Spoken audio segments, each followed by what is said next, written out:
Hello, everyone, and welcome to the Jeffrey Epstein Show. I'm your host, Bobbycapucci, and this is a morning update. What's up, everybody, and greetings from Sin City. Today, we're going to dive into the financials once again, and we're going to look at an article from the International Consortium of Investigative Journalists. And this article is kind of dealing with the Paradise Papers once again, but really what it's looking at is how lawyers, accountants, and other professionals play a key role in enabling all of these financial crimes. And this goes into our overall conversation, right? Now, obviously, we started this conversation because it really has a lot to do with Jeffrey Epstein and the way he conducted his business. But when you start taking a look at this and you dive a little deeper, you understand very quickly that it was not just Jeffrey Epstein using this system. This is a tried and true system that these people have set up that they know how to navigate, and they know that the payoff is well worth it. Look how many of these people are using these kinds of accounts. Look how many of these banks are engaging in this sort of behavior. Every single time we turn around, there's another bank getting slapped with a fine. Meanwhile, nobody's going to prison for that. There's just fines. And then all of the money gets paid and it starts all over again. So there's no real prosecution of these people. And the lawyers, the accountants, and all of these people who play a role in enabling these financial crimes, they have to be held accountable for the parts that they play. It would be no different if they were cooking the books for some mafioso or cartel member. What is the difference, really? There is no difference, besides the fact that the people we're talking about, the so-called elites, they're the ones that are writing the check for the people who are making the laws. That's the difference. Let's jump into this article from International Consortium of Investigative Journalists, and let's see what the author, I should say, Will Fitzgibbon, has to say. Headline: Lawyers, accountants, and other professionals play key role in cross-border financial crime, OECD warns in new report. The Forum of Wealthy Nations urges countries to target and disrupt enablers of tax evasion, money laundering, and other illicit finance. Boy, that sounds familiar, doesn't it? Pretty sure there are a couple of players in the Jeffrey Epstein saga that certainly fit that bill, no? How about Indike? How about Khan? How about all of the bankers who enabled Jeffrey Epstein? Pretty relevant, no? This article was originally published on February 25th, 2021. A powerful international organization whose members represent the world's largest economies has issued a strong warning about the threats and risks posed by lawyers, accountants, and other facilitators who help their clients commit and conceal financial crimes. We've been talking about this for how long? This is one of the key components of how Jeffrey Epstein was able to operate his criminal enterprise. With the help of all of these enablers, all of these lawyers, the accountants, people working inside of the financial district, it was all one gigantic moving part. And people like Indike and Khan, the in-house lawyer and accountant, played such huge roles in what Epstein was doing, folks. All you have to do is take a look at the financials. All you have to do is take a look at where Indike and Khan's name are all over the paperwork. And you understand very quickly the sort of relationship that they had with Jeffrey Epstein. And it's very obvious that they were, at the very least, in the know about his financial crimes. These professional enablers, often associated with the secretive offshore finance industry, undermine not only the rule of law, but their own profession, says the Paris-based Organization for Economic Cooperation and Development in a new report. So, we have all of these different watchdog agencies and groups coming out and talking about how much of an issue all of this is. And governments they've ignored it for so long. They have ignored the fact that these so-called elites are manipulating the system with the help of bankers and financiers and lawyers and accountants. This is the dark side of it, right? The underbelly that nobody ever talks about. And to tell you the truth, we probably wouldn't be talking about it either if it wasn't for this lockdown and all of this time on my hands. But once that curtain is drawn back, I don't understand how you can go back to being blind and not understand the stakes and understand what's going on here. This is even bigger than just the Jeffrey Epstein case, right? We're talking about the most elite, richest people in the world, the most powerful people in the world, who literally control our lives via laws and all the other stuff, are engaging in some of the most disgusting acts. And what we have with the Paradise Papers, the Luanda leaks, FinCEN files, is an expose on all of it. While it stops short of concrete prescriptions, the report includes broad recommendations aimed at targeting professional enablers and disrupting their activities. Hallelujah! There needs to be some sort of mechanism in place to stop this sort of thing from occurring. And I think it all goes back to, and it all starts with, making sure that there's penalties on the books that slap these people when they get caught doing this, as opposed to just fining them, as opposed to just giving them a little slap on the wrist. Make sure these laws have teeth and that these people suffer the consequences. Because just like having children, if you let them get away with things, they are going to walk all over you. The Ending the Shell Game report, which cites reporting by the International Consortium of Investigative Journalists in its opening paragraph, marks the OECD's first detailed foray into the realm of criminal professional enablers.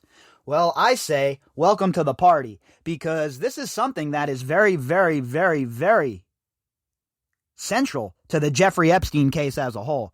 And if it was not for these enablers and not for the people helping Jeffrey Epstein from the sidelines and right from inside of the mix itself, then Epstein would have never been able to do what he had done for so long.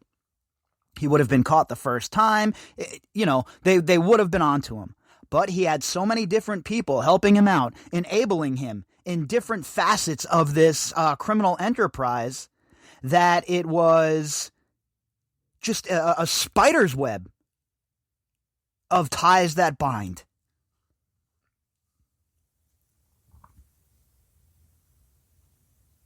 A wide term that encompasses a potpourri of whizzes with special skills, including tax advisors, wealth managers, lawyers, accountants, company formation agents, and trust companies. We've talked about all of this at length because of the Jeffrey Epstein case. And that's why I introduced the FinCEN files originally to this case, because it is so important that we understand how these people function as far as in the world of money, as far as pumping lifeblood into the heart of their operation. If we don't understand how that occurs, and we don't understand how these people are moving money around in the shadows and out of the view of governments and regulation agencies, then we're never going to truly, truly understand how this man was able to do what he was able to do. Many of the OECD's 37 member countries, including the United States, the Netherlands, and Switzerland, are home to hordes of professional enablers and have poor track records in holding the various sectors accountable. Well, of course. Where do you think the bread's getting buttered, right? You think these politicians have the backbone or the cojones to hold these people responsible? Where are they going to get their checks then? Who's going to donate to their campaigns?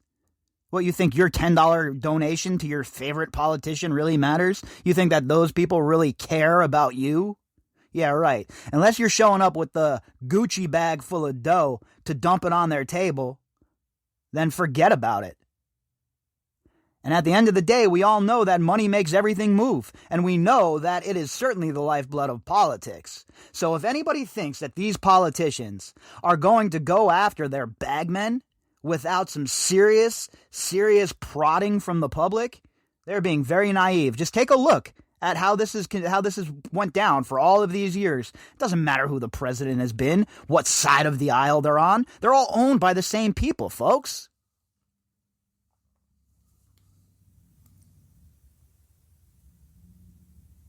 Recommendations for countries include more education about the role of enablers in financial crime and tougher laws to hold them criminally liable. Hallelujah.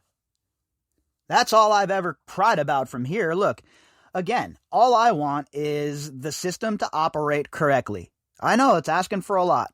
Equal justice under the law. That's all. If you or I were conducting these sorts of scams, schemes, or plots, we'd be in prison. But these guys, for some reason, they get a pass. Oh, they're rich. That's all right, so we'll just fine them. We'll take some of their money. And then that money falls into the black pit of the United States government. And then where the hell does it go? Oh, I don't know. Maybe some bombs to drop on some unsuspecting people in the Middle East, perhaps? Who the hell knows anymore with the United States government? There's no accountability whatsoever from the top down.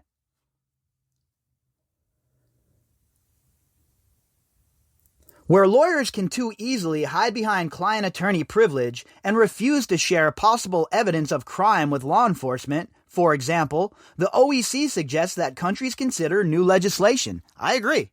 And I think that the legislation has to be targeted specifically at these people who are enabling criminals. People like Indike, people like Khan. Imagine if there were some laws on the books that actually had teeth to slap these dudes with.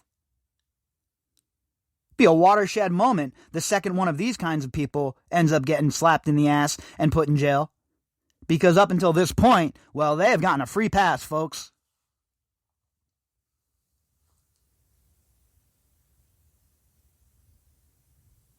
All countries, the OECD suggests, should create national strategies to tackle professional enablers who actively participate in tax crimes and other financial crimes. That would be a good idea, huh?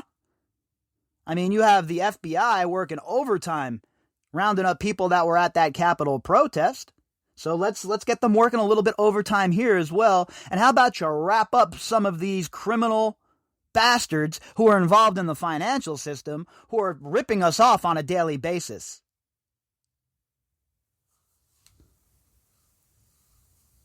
The report takes pains to distinguish those complicit in moving and hiding illicit money from professionals who follow the law. Well, of course, there has to be that. We have to make make the difference known, right?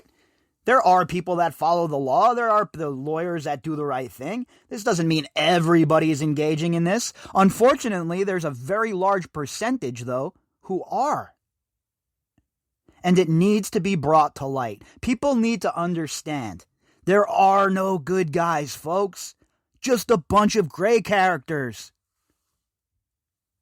The majority of professionals are law-abiding and play an important role in assisting businesses and individuals to understand and comply with the law and helping the financial system run smoothly, the report says. I don't know about the majority. All right, maybe the majority, but there's a very large minority of scumbags.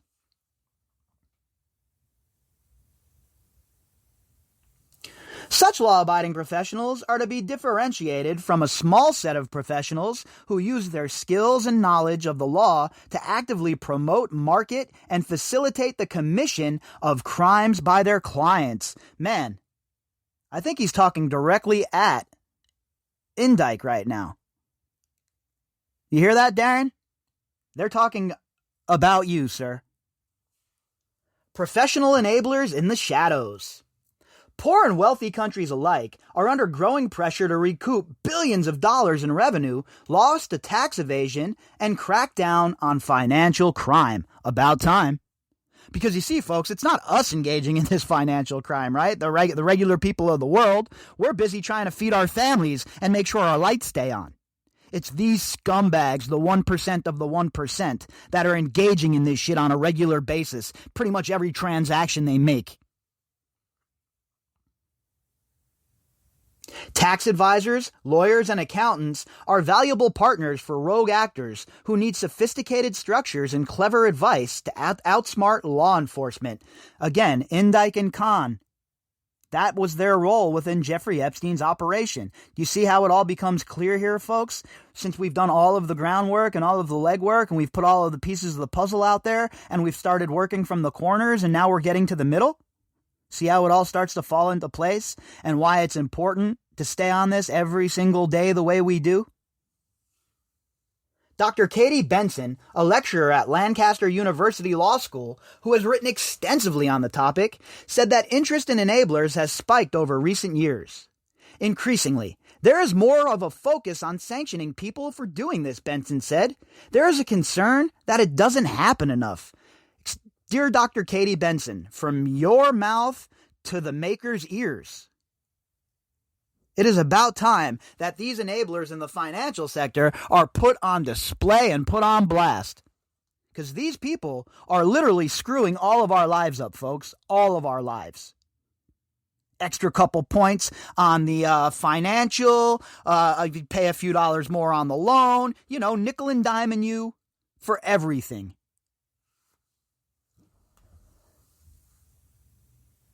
The OECD's report highlights examples from around the world of professionals hiding clients' money, often through shell companies whose owners are hard to trace.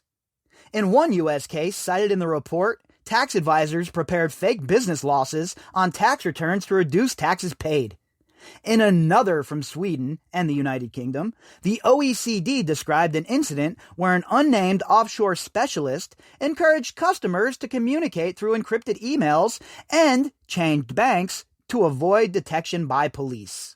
These are the kind of people that are inhabiting the financial sector, folks. These are the kind of people that Jeffrey Epstein clung to. They say Jeffrey Epstein collected people in mines. He also collected people in the financial sector that you wouldn't think about.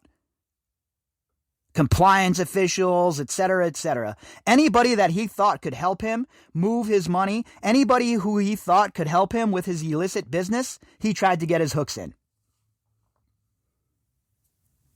Professional facilitators operate in environments where services, including setting up companies and hiring nominee directors as front people, can be bought on the cheap, the OECD says.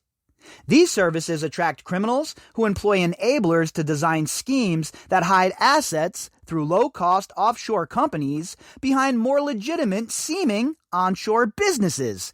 Boy! Where have we seen that before? Seems like we've talked about this quite a bit with Jeffrey Epstein, no? All of the shell companies, all of the business being conducted in the U.S. Virgin Islands, etc., was all for the specific purpose of washing his money and hiding it. That way, nobody knew how much money he had, and he can continue on with his criminal operation. ICIJ's successive exposés of the offshore industry have contributed to the growing interest in enablers, the OECD said. For sure.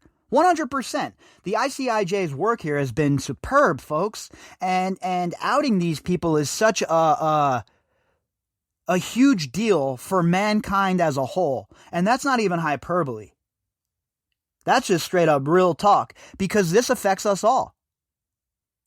And with the coming inflation that's going to smack us all in the teeth, boy, it's not going to be good if we let these people continue to do what they do. The Panama Papers and the Paradise Papers investigations, led by the ICIJ and Süddeutsche Zeitung, helped spark major initiatives among governments to track the suspected facilitation of offshore tax evasion, according to the OECD. And I want to give all of you a shout out there as well. All of you who have taken an interest in this, who have decided that the financial aspect of this merits more of a look, you folks are moving the needle as well. Just take a look at Sherrod Brown's legislation and look at the AML, holy cow, the AML that was inserted in the new bill. What do you think? That just happened overnight because these government officials want to hamstring themselves? Hell no. It happened because people are waking up and people are not happy about what they're seeing. In 2018, more than 2 years after the Panama Papers investigation, U.S. prosecutors announced criminal charges against Dick Gaffey, a Massachusetts accountant whose services were exposed through reporting by journalists.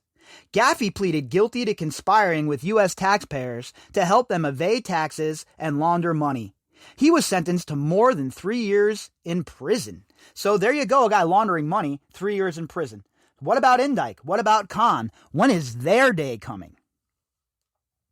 Last year, in fallout from ICIJ's 2017 Paradise Papers investigation, Singapore's financial watchdog fined the trust company, Asia City, almost $800,000 for serious breaches of anti-money laundering rules after the firm missed or ignored red flags, including the source of one client's funds. So I don't even want to hear missed. They ignored it because they were going to enrich themselves. And we see it over and over and over again with these institutions. In December, following ICIJ's 2020 Luanda leaks investigation, Portuguese regulators recommended auditing companies face criminal charges for failing to report transactions that bore hallmarks of fraud and deals that helped Angola billionaire Isabel dos Santos grow rich. So, look, the worm certainly is turning, right? And people are starting to take notice of what's going on here. And if we don't understand the role that these lawyers and accountants and enablers play, then we're never, ever, ever going to be able to stop this.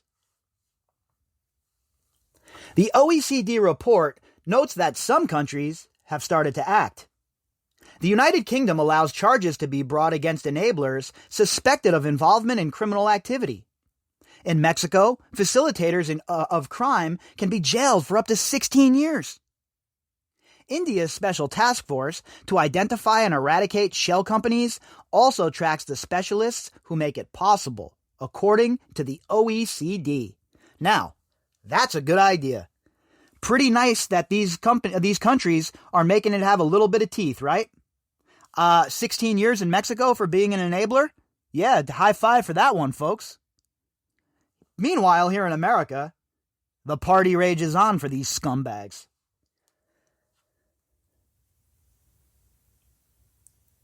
Other countries struggle with the novelty of having to prove a criminal case against experts who have long operated in the shadows, according to the OECD.